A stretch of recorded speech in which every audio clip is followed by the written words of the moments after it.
We're talking about the future, man, and we're the plan. So turn up your volumes and listen to what we're saying, because tomorrow's on the line, and we don't have the time.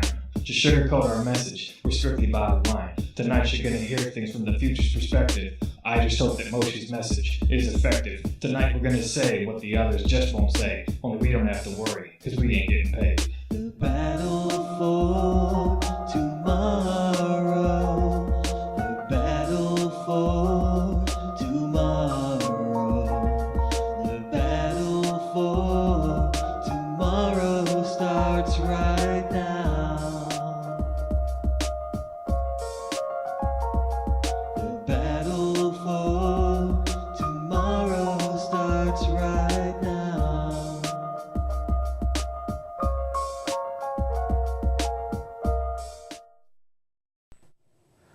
Good evening once again. Welcome to the Battle for Tomorrow. I'm your host, Tim Higgleboggen. Last week we did a show on 9/11, and this week we're going to do the tie-in, which Moshe thinks ties in martial law in the police state. As you know, Moshe, he picks these topics that we're discussing because he's from the future and he wants you guys to be informed about, you know, what's happening right now in these days. So, Moshe, I noticed you got a little blue light going there. Is that some kind of upgrade or something? What is that exactly? It's more like insurance, actually, because I really hate it when your stupidity gets in the way of the show's message. Therefore, tonight, I am charging up my tachyonic beam, just in case. Look, I thought we buried this last week. You know, I apologized for doing what I did, and we were going to move on. That's easier said than done. I'm really confused. I mean, why do you think you need to charge it? I mean, all of your silly questions only waste valuable time. How am I supposed to teach people what I want to teach them when I have to keep backtracking and repeating everything I say? Or how about when I have to explain everything to you so plainly and simply that even the children watching are calling for a revolution? Okay. You see? All right. You're interrupting. I'm sorry, okay? I'm not here to waste your time, okay? You may be sorry, but sorry isn't good enough in this case. I take this show very seriously. After the show, I'm not the one who goes out and gets drunk, sleeping in until 2 in the afternoon. Yeah, okay. All right, we're gonna go to a clip and talk about that when we get back, folks.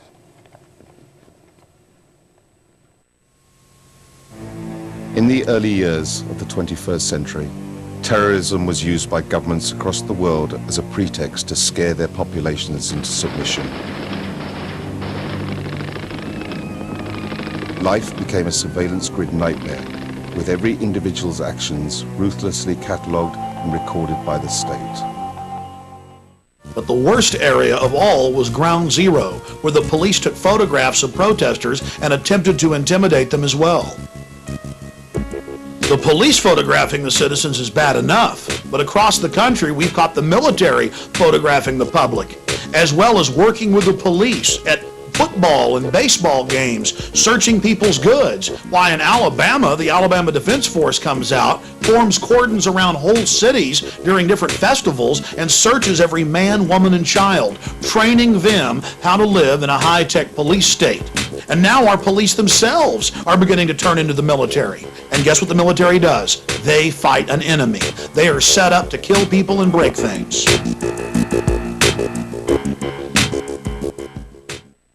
Topless bars, zoning disputes, pot dealers.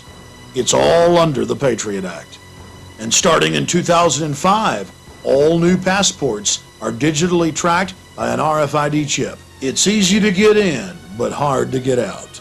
And before he left office, Homeland Security Chief Tom Ridge called for a world ID card. In late 2004, Bush successfully got the Congress to pass a national ID card, craftily hidden in state driver's license under federal standardization. The bill even talks about it being used as an internal passport at checkpoints. The federal government has spent billions and billions of dollars putting up cameras across the nation, except for our borders. I have seen over 50 mainstream reports where video cameras are put in school bathrooms and showers. And when the schools get caught doing it, they say it's for your safety. And now the establishment just throws it in our face. Prepare to be scanned. We track you with your cell phones. We're putting cameras up on the street corners that read all your license plates and track everywhere you go. And we're going to tax you with these new cameras. We're going to put satellite tracker boxes in all your cars and transponders. We're going to tax you by the mile. This is just the way it is, so get used to it. Oh, and 8 years ago, we started putting black boxes in all the new cars that track everything you do as well. And now industry and the federal government are just calmly saying that soon all new cars will have a camera in them that scan your face as you drive and instantly report back to the police department if you're driving while you're tired or if you're arguing with your wife. Under a new sales tax system being prepared that will be implemented to the national ID card, you'll have to thumb scan when you buy and sell. And the face scanning cameras we mentioned will keep track of you not just in your car, but as you walk down the street. Almost every federal, state, and local road in the country will be satellite and transponder tracked. We already mentioned that earlier. And when Californians heard about Governor Schwarzenegger's program, they got very upset, and over 90% of them were against it in polls. The governor just said, I don't care what you want, we're going to do this.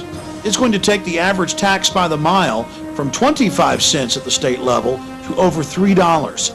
Read it for yourself. It's the official news reports. Similar plans are being pushed by the feds in all 50 states. But that's just the financial hardship. There'll no longer be any open road.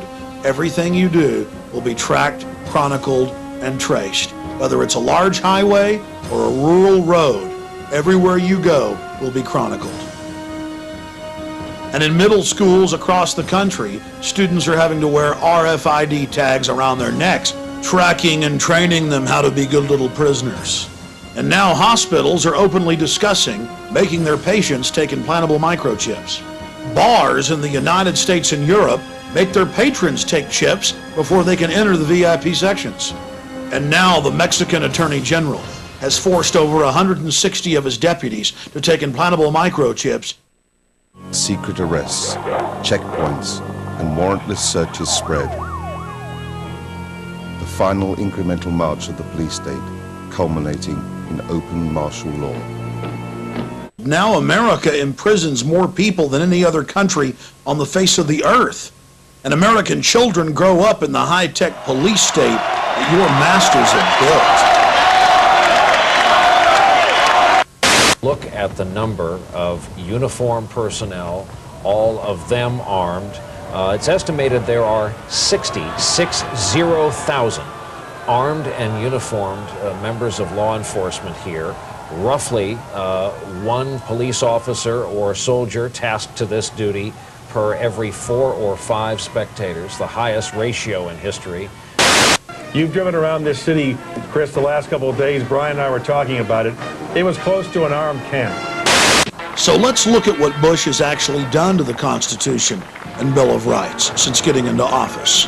He passed Patriot Act 1 that dismantles at least 7 of the first 10 amendments. And under Section 802, all Americans are defined as terrorists. Under Section 802, the new definition of terrorism is redefined as acts that are dangerous to human life that violate any federal or state law. And when Bush talks about reauthorizing the Patriot Act, that's code for passing Patriot Act 2. Under the Patriot Act, Homeland Security has visited toy stores over possible trademark infringement. An Army doctor who complained too much was arrested by Homeland Security. Bush also successfully rammed through the Orwellian-named New Freedom Initiative. This forces every child in America from age 5 to 18 to be psychologically tested twice a year, whether you're homeschooled, private schooled, or public schooled. The guidelines for mental illness were written by a consortium of drug companies. And in their own internal documents, they bragged that they'll go from 15% of American children on psychotropic drugs and Ritalin to over 50%. The law states that without parental consent, while your child is at school, they will be forcibly tested. And Illinois is already jumping ahead. They're saying they're going to start forcibly testing all pregnant women. This is the type of nightmare that only Joseph Stalin could dream of. but our government is making it a reality. But if you look at foster children in America, over 2/3 of them are on psychotropic drugs. That's what happens when the state has control. 2/3 on drugs. Well, I guess that's the new freedom. You know, I was told about those chips. I had some implanted in me. I was told they were for my safety, Moshi. So being a father, a concerned husband, and a pet owner, I had my family and my pets fitted with several different brands of microchips, to be safe. Not the brightest idea, Tim. You have put your whole family in a terrible position. Haven't you learned anything about the dangers of giving away too much control to your government? You and your family will never be able to hide from anyone. Now they know where you are at all times. Why did you make that decision for your entire family like that? You mean you never had any second thoughts about putting all of those different brands of chips inside them? But, I mean, in retrospect, yeah, I mean, I didn't know any of this, though. They told me that it was for my safety. And you think, like a doctor, they could maybe remove them from my family? Is that even possible, given the way things are today? I'm sorry, but no. There are no doctors that would want to perform such delicate operations, especially when you consider the ever-present threat of Gitmo. I didn't know, folks. My whole family, they've got them. That's so sad. I guess with that, we'll just go to commercials. I got a lot to think about. Could use a little break, so let's go to break. I'm sorry, Tim. And helping the Iraqi government to fight corruption. And helping the Iraqi government to fight corruption. And helping the Iraqi government to fight corruption. And helping the Iraqi government to fight corruption. And helping the Iraqi government to fight corruption. And helping the Iraqi government to fight corruption. And helping the Iraqi government to fight corruption. And helping the Iraqi government to fight corruption. And helping the Iraqi government to fight corruption. Since the terrorist attacks of September the 11th, American citizens have realized that they were perhaps not as well protected as they'd once believed, and that serious changes were needed immediately. Therefore, a small percentage of us, the wealthiest 1%, took action and decided, out of God's love, to grant our government more powers to make tough decisions in times of great need. We did this only because we knew you wouldn't feel safe any other way. You needed to unite as a country, so we took some steps to make sure this would happen. And so, the month of September will officially become National Pledge Your Allegiance or Else Month. It will be a sacred time set aside from all others for the reverence and only slight worship of a man whom we all know speaks to God personally every day. People never forget that his decisions come from the Lord God himself. So, with this being the case, we've decided that during the month of September, from this moment on, we want every man, woman, and child to recite the Pledge of Allegiance at least 5 times per day, facing the White House, hands over your hearts with passionately devoted looks on your faces until the first day of October. When the pledge is said in this way, it can and will be a very comforting and even spiritual influence in your life. And although you're not obligated to say the pledge after September, it is highly recommended that you do, as the Emperor doesn't like the thought of his minions failing to commemorate an entire month of fear-induced obedience. For those of you who would choose to disobey, failing to recite the pledge the set amount of times per day and the exact way we told you to do it, a nice, lengthy, restful stay at Gitmo awaits you. This experience will hopefully aid you in your comprehension of the true nature of freedom. So remember, pledge your allegiance, or else. Can I ask you a question? Why are so many of us advocating the legalization of a killer like marijuana? Many people have died from overdoses, while still more suffer from addiction to this life-wasting, deadly drug.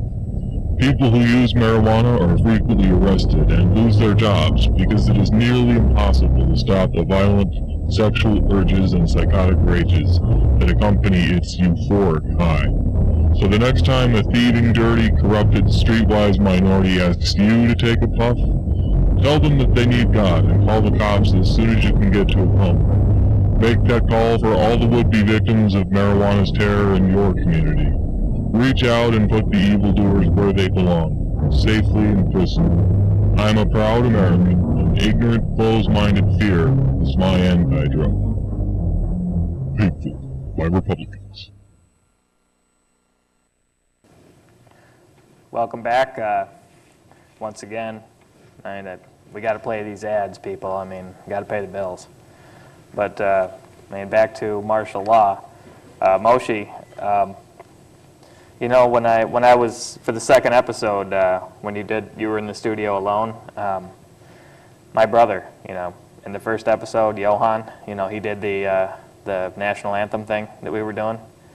Well, one of the reasons I was gone, folks, was apparently the Secret Service. We were just sitting there, me and my brother, in his living room, and people came right through the window with all this equipment and these guns, and it was a pretty horrifying experience. But they had tasers, and they were tasering my brother's dogs, with the tasers, and they roughed us up quite a bit, and they took him kicking and screaming into the back of a black van and just sped off. And I guess he's at Gitmo now. I don't know how long he's going to be there, Moshe. Could you help me with that? I'm accessing the Gitmo database right now and... oh no. Johan Higgleboggen was a prisoner from January 1st, 2006 until October 15th, 2025. So it's going to be a while then. Okay. All right. We're gonna go to some more clips now.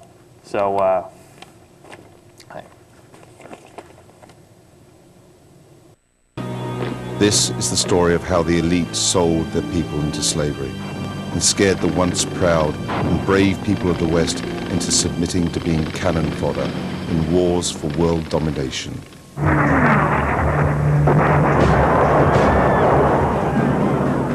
The textbook dictatorship is being set up in America, complete with shadow government that can take control of Congress. Oh yes, now Congress has given its authority up to an unbridled executive branch. There have been other cryptic statements. The outgoing head of CENTCOM, General Tommy Franks, told Cigar Aficionado that if America is attacked by terrorists again, we'll have to suspend the Constitution in favor of a military form of government, or martial law. It's abhorrent to American values to have the military involved in any way in civilian life, especially in law enforcement. It's been a staple of Communist China and Nazi Germany, Soviet Russia, and Cuba today, but not America. Why are we following every telltale sign of a police state? The globalists have been systematically engaging in a massive brainwashing campaign, telling the public that torture is a good idea. And now we've seen the aftermath of torture. The Joseph Mengele-style abuses include killing detainees and harvesting their organs. But they don't just torture people to death. They do things so horrible we can't even mention them here. And there's no mystery when it comes to finding out who ordered all of this ultra-brutal torture at Camp X-Ray at Guantanamo Bay and Gitmo and 32 other camps in Iraq. Alberto Gonzales and Chertoff and the rest of Bush's crew openly wrote memos detailing how torturing people unto death is an okay thing to do. It's part of the public record. The White House and Pentagon ordered the torture, but when they got caught, they just burned a few of their underlings. The Pentagon's own reports admit that 90% of those that were picked up at checkpoints in Iraq were totally innocent. But that didn't stop them from being tortured. In fact, the Army's own report admits that military dogs were used to bite and frighten detainees, that women were brutally raped, that detainees were beaten to death and sodomized with large objects dripping with battery acid. People's children were also raped in front of them to attain answers. This is the same type of mentality we see from serial killers, and it's riddled with all sorts of perverted sexual abuse. Is this what the land of the free and the home of the brave has become? We're in New York City, right here on the Hudson River. And this condemned former bus station where they stored the buses is being used to hold over 2,000 protesters. And they admit that they randomly set up fences and scoop up whole crowds of people and then take them here. And for over 3 days, they've not let people talk to lawyers, call out, talk to their families. Some have been released. Some have gone to the hospital with rashes over their entire bodies. This building is condemned. The city admits it. The bus union wouldn't allow them to use it years ago, so they turned it into an emergency police facility. It's full of asbestos, chemicals, oils from decades and decades and decades in this 70-year-old building, and the average stay for someone scooped up in there is over 24 hours. The city even admits that. Cramped conditions, rashes, chemical burns, and difficulty breathing. We should call this facility what it is, and it's a concentration camp. It's the Pier 57 concentration camp. The mayor has the nerve, and the police commissioner has the nerve to allow this to happen, to actually stick people in an oil-filled garage with asbestos. The orange nets are about 4 feet high. They're used in construction to wrap construction sites so people can't get in or out. And the police just ring them around you and you can't escape. I've been promoting that idea that we're heading for a fascist dictatorship here. And obviously people are beginning to go, I'm beginning to think you were right. We have a very interesting summer camp here in New York, 2,000 people locked up in a condemned building out on the pier. While the police say they've arrested 300, there are 2,000 being detained. What we see in Baghdad becomes in New York this week, Baghdad light. So instead of heavy, tortured shackles, you have plastic handcuffs, but it still has the same purpose: keep the population in line. The elite know we're restless, that we're catching on to their scam. That's why they're now using sound wave weapons that the military has used in Iraq on the streets of America. There's your LRAD, ladies and gentlemen. We're letting y'all know. Well, that little story about how they're going to arrest people really worked. Look, everybody's leaving. Police then went in with barricades and broke the protest up into 4 different blocks and randomly arrested innocent people. It was the same story over and over and over again, and police brutality was completely out of control. Reporters for Reuters, the Associated Press, student reporters, tourists, even an American Spectator reporter was arrested and taken to Pier 57. The fact of the matter is, the establishment and its enforcers have been setting the precedent for a long time to torture women in plain view of the public, to use illegal nunchucks and break people's arms. And now in Iraq, they have these big live TV shows with all the people confessing after they've been openly tortured. And in 2005, people they take into hospitals who refuse drug tests are restrained and then tasered repeatedly until they go ahead and urinate in a cup. And there are hundreds and hundreds of examples we don't even have time to cover here. The point is, this is all macabre and terrifying, and the New World Order is conditioning us to accept it. We must resist it. What we're witnessing is the construction of a worldwide dictatorship. But to get it done, they have to be able to manipulate us into going along with it. They're confident that you won't wake up till it's too late. The good news is people are waking up in record numbers. The question is, now that you know the secret, now that you understand the inner workings of the New World Order, will you take action to wake others up and stand up against this Fourth Reich of the elite? The globalists have America and Europe in their grasp today, but tomorrow they want the world.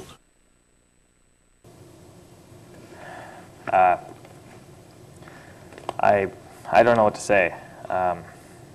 You think you live in a free country, and you see things like this that the mainstream media they just don't cover it. And it's just a shame that a robot's got to come back from the future to tell us things that should be plainly obvious to all of us. I mean, so what's going to happen here soon, Moshe? I mean, I think that... Go ahead and... Hello? I'm sorry. Unfortunately, this kind of information will never be seen by the vast majority of the world. After George Bush's government does away with the presidential term limits, and he is selected again in 2008, there will be many new additions to the Patriot Act. However, most disturbing is the fact that an estimated 27% of the global population will live in Gitmo-style prison camps, where they will be forced to work for their very lives. There won't be anyone left to speak against the tyranny, as they will all be imprisoned or shot. 27%? Yes, 27%. When? In 2009. I mean, 2009? Folks, that's a few years away. I mean, this is horrible. I mean... It is horrible, but it will only get worse for the world after that. There's the alien war coming in 2010, and also, remember, there's that asteroid in 2012 that will wipe out most of the humans on the Earth. It's going to be an action-packed, disaster-filled next few years, that's for sure. Don't say we didn't warn you though. This is what you get when you allow greed and corruption to sit and fester in its own feces for thousands of years. But I guess, we don't have a monopoly on the studio here, so we're out of time again. We'll see you next week when our topic will be, what is it here? Sorry. Genetically modified foods. So I guess that's what we're going to be doing next week. So we'll see you then, folks. And you try to have a good night. Sorry if we're ruining your day with this stuff, but you have a good night.